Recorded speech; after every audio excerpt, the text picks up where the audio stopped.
అంబానీల ఇంట్లో పెళ్లికి ప్రపంచ స్థాయి సెలబ్రిటీలు హాజరవుతున్నారు.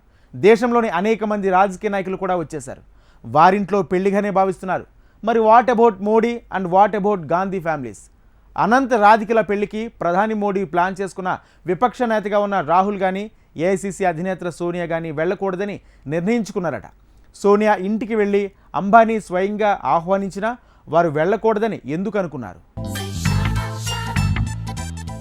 ముంబై సిటీ అంతా సంబరం జరుగుతోంది. అత్యంత ఖరీదైన కుర్లా బాంద్రా సెంటర్ కు పెళ్లి కళ వచ్చేసింది. ప్రపంచ స్థాయి మ్యారేజ్ గా పేరు తెచ్చుకున్న అంబానీల ఇంటి పెళ్లికి ప్రధాని వెళ్లడం నిశ్చయమైంది. తనకున్న బిజీ షెడ్యూల్లో మోడీ ఏదో సమయంలో నవదంపతులను ఆశీర్వదించి రావాలని నిశ్చయించుకున్నారు. ఇది పక్కా అయిపోవడంతో ఇప్పుడు అందరూ గాంధీల కుటుంబం గురించి ఆలోచిస్తున్నారు. ఢిల్లీలోని 10 జనపథ్కు ముఖేష్ అంబానీ స్వయంగా వెళ్లి తన కొడుకు పెళ్లికి రావాలని సోనియాను ఆహ్వానించారు. అయినా గాంధీల వైపు నుంచి మాత్రం పెళ్లికి వెళ్లాలన్న యోచనేది లేదని తేలిపోయింది. తాము వెళుతున్నట్టుగా గాని నవదంపతుల్ని ఆశీర్వదిస్తామని గాని గాంధీలు ఎక్కడా కామెంట్లు చేయలేదు, పోస్టింగులు పెట్టలేదు. అయితే పెళ్లి వేడుకల తర్వాత దంపతులను కలిసి సోనియా ఆశీర్వదిస్తారని మాత్రం తెలుస్తోంది. అయితే ఇంత ఖర్చు చేసి ఇంత ఆనందంగా పెళ్లి జరుగుతోంటే ఓవైపు ప్రపంచ స్థాయి సెలబ్రిటీలు అందరూ వచ్చి ఆ శుభముహూర్తాన జంటను ఆశీర్వదించిపోతే సోనియా మాత్రం పెళ్లి తర్వాత అంతా కూలైపోయాక తీరిగ్గా వస్తే బావుంటుందా?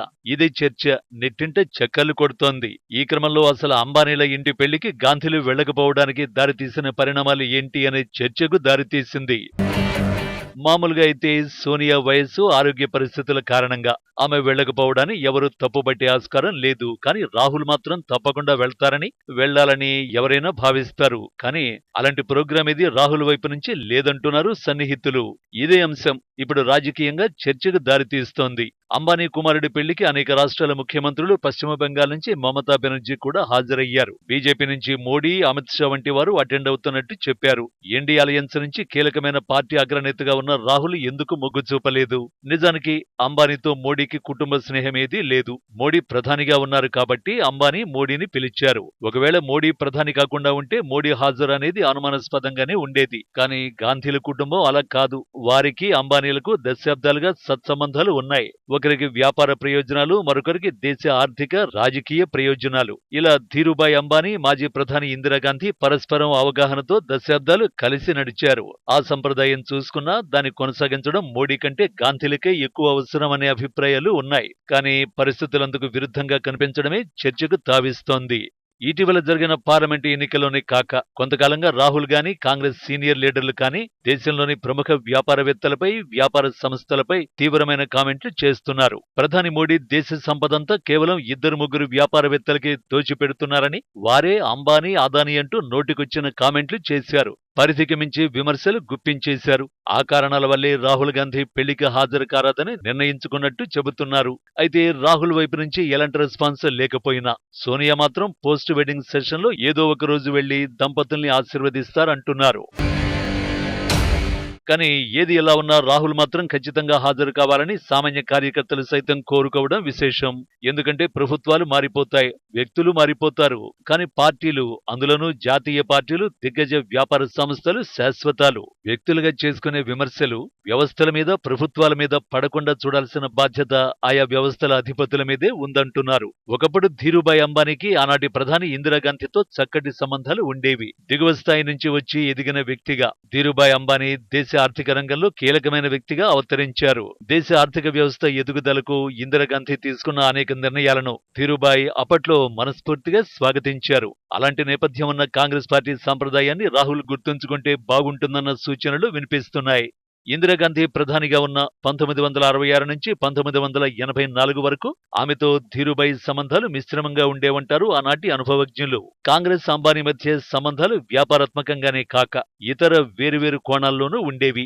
ఇందిరా, అంబానీ పరస్పరం సుహృద్భావ వాతావరణంలో అనుభవాలు పంచుకునేవారు. వారిద్దరి మధ్య సహకారం ఉంది. అలాగే విభేదాలు కూడా ఉన్నాయి. రాజకీయాల్లో ఇందిరా సూపర్ ఉమన్ గా ఉంటే కింది నుంచి ఎదుగొచ్చి వ్యాపారంలో దూసుకుపోయిన వ్యక్తిగా ధీరుభాయ్ మెరిశారు.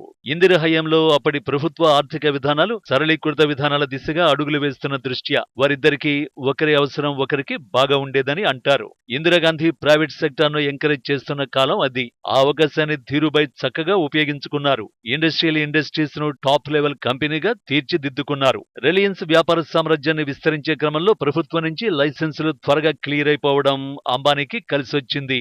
ఇందిర ఆర్థిక విధానాలను ధీరుభాయ్ అంబానీ సమర్థించారు. తన లక్ష్యాలను అందుకున్నారు. అందువల్ల తొలినాళ్లలో వారి మధ్య సంబంధాలు బాగుండేవని, ఆ తర్వాత విభేదాలు పడుసూపాయని అంటారు. 1980ల మొదట్లో వారిద్దరి మధ్య విభేదాలు మొలకెత్తాయట. ఎకనామిక్ పాలసీలో మార్పుల కారణంగా విభేదాలు తలెత్తాయి అంటారు. ఇందిర పాలసీలు వ్యాపార వర్గాలకు మద్దతునిచ్చే క్రమం నుంచి సోషలిస్టు పాలసీలుగా మార్పు చెందడం వల్ల విభేదాలు తలెత్తాయి అంటారు నిపుణులు. 1986లో గాంధీలు అంబానీల మధ్య వైరం చాలా పెరిగిపోయింది. రిలయన్స్ ఇండస్ట్రీస్ వ్యాపార వ్యవహారాలపై ఆనాటి ప్రభుత్వం విచారణకు ఆదేశించింది.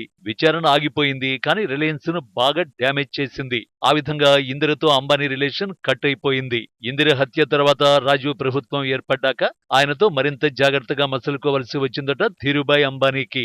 దీంతో అప్పట్లో రిలయన్స్ ఇండస్ట్రీస్ వ్యాపారానికి చిక్కులేర్పడ్డాయి. అయితే 1989లో రాజీవ్ ఓటమి తర్వాత అంబానీ దేశ ఆర్థిక వ్యవస్థలో చాలా కీలకమైన పాత్ర పోషించారు. 2002లో ధీరుభాయ్ ఉన్నంత వరకు దేశంలో టాప్ లెవెల్ బిజినెస్ మ్యాగ్నెట్ గా కొనసాగారు ధీరు. అంతేకాదు, ఎమర్జెన్సీ తర్వాత ఇందిర ప్రభుత్వం పడిపోయినా మళ్లీ ప్రధాని కావడానికి అంబానీ సహకారం ఉందంటారు రాజకీయ విశ్లేషకులు. అయితే వ్యాపార దిగ్గజాలతో ప్రవర్తించే విధానంలో ఇందిరకు, సోనియాకు, ఆ తర్వాత రాహుల్ కు మధ్య చాలా అంతరాలు ఉన్నాయంటారు రాజకీయ నిపుణులు. అందువల్లే రాహుల్ అంబానీలతో కలవడానికి ఇష్టపడటం లేదంటారు. ఒక అంబానీలు మాత్రమే కాదు, దేశంలోని ఏ వ్యాపారవేత్తతోనూ కలిసేందుకు రాహుల్ ఇచ్చగించడం లేదట. ముఖేష్ అంబానీతో కాంగ్రెస్ నేతలకు నేరుగా ఎలాంటి వైరమూ లేకపోయినా కేంద్రంలో బీజేపీ సర్కార్ అధికారంలోకి వచ్చిన తర్వాత ఆటోమేటిక్ గా వారు బీజేపీ వైపు ఆకర్షితులయ్యారని, గతంలో ఏ పార్టీతోనూ లేనంత అనుబంధం పెంచుకున్నారన్న అభిప్రాయం కాంగ్రెస్ లో ఉంది, ముఖ్యంగా రాహుల్ గాంధీలో.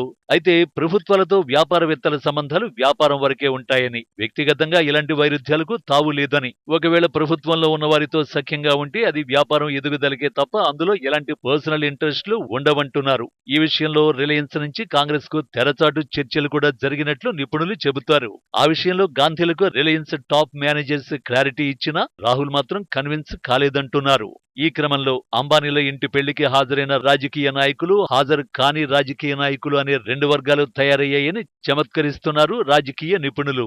ఏమైనా ఇండియా అలయన్స్ ను డ్రైవ్ చేస్తున్న రాహుల్ మరింత పరిపక్వంగా వ్యవహరిస్తే బాగుంటుందన్న అభిప్రాయాలు మాత్రం వినిపిస్తున్నాయి.